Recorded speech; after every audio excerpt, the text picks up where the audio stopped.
Blessings, friends. It's Maya here with an Astro update.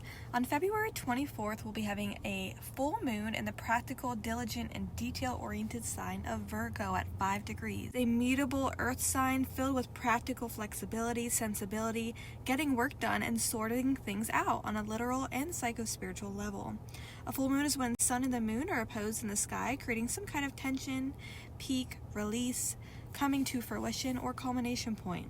The mutable signs of Sagittarius, Virgo, Pisces, and Gemini will likely feel the effects of this lunation the most, and those who have any planets around 5 degrees, early degrees of those mutable signs will be most impacted. Virgo asks us to look at our day-to-day routine, our health regime, and also asks us to fine-tune the details of our life and our self-care to encourage new growth and self-purification. Virgo also rules the intestines, the abdomen, and the digestive system, so do your best to take care of these particular body parts as well. On a positive level, this Virgo full moon can bring about organization, natural intelligence, and sorting things out in a meticulous manner for increased productivity going forward. On a negative level, this full moon can also activate judgment, criticism, and perfectionism within ourselves or project it out onto others. For better understanding of the energies of this full moon, do take a look back to September of last year. What seeds were you planting during the Virgo new moon that are now coming to a culmination point around this full moon? There is a loose kite formation happening in the sky during this lunation. Kites typically represent a takeoff or launch of energy in a successful way, so the tip and the peak of the kite will be happening in the Pisces part of your whole sign natal chart. Mercury is the ruler of this full moon, and it's in the sign of Pisces, where it's in detriment and in its fall. Thus, communication and information could be delayed at this time or a bit foggy. This Virgo moon may have us sorting and analyzing information, yet not having any clear answers just yet, as a Mercurial Pisces can bring about a bit of illusion and not seeing things clearly. There could also be delays in transportation with technology as well. On a positive note, Mercury in Pisces can be quite dreamy, imaginative, and compassionate and selfless.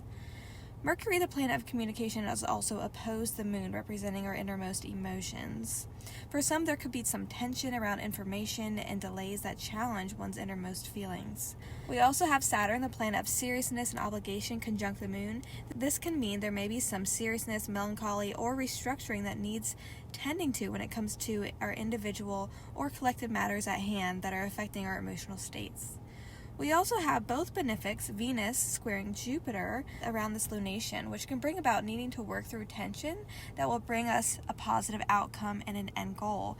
Venus representing love, beauty, and relationships, and Jupiter representing higher knowledge and learning. Questions to ask ourselves during this Virgo full moon: what area of our life needs fine-tuning and reorganizing for optimum growth? How can we have reasonable expectations for ourselves and others? What important and mercurial conversations need to be had in practical ways? How can we maintain flexibility with a grounded approach as change arises? What area of our daily routine, health, diet, and exercise could use more attention? How can we remain flexible amidst delays and miscommunication?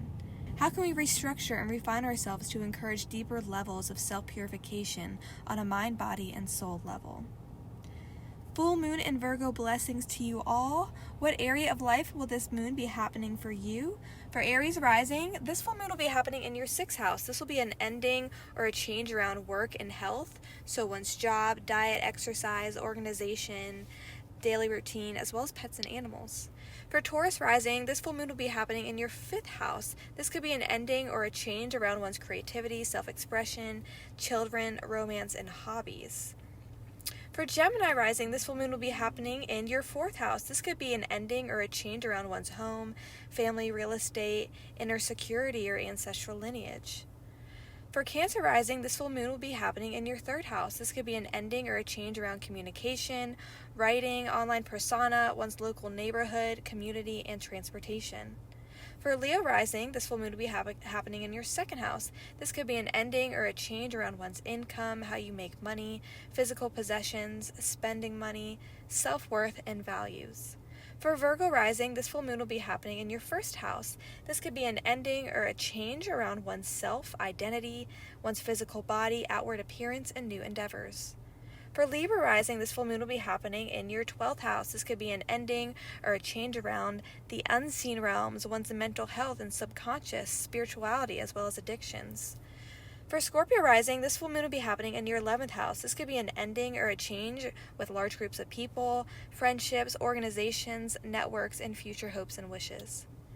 For Sagittarius rising, this full moon will be happening in your 10th house. This could be an ending or change around one's career, public image, leadership, achievements, and legacy. For Capricorn rising, this full moon will be happening in your 9th house. This could be an ending or a change around long-distance travel, higher learning, beliefs, as well as publishing and teaching. For Aquarius rising, this full moon will be happening in your 8th house. This could be an ending or a change around one's shared resources, shared money, investments, inheritances, taxes, loans, as well as sex and intimacy. And lastly, for Pisces rising, this full moon will be happening in your 7th house. This could be an ending or change around committed relationships, personal relationships, business relationships, contracts, agreements, legal documents, as well as negotiations. Full moon in Virgo, blessings to you all.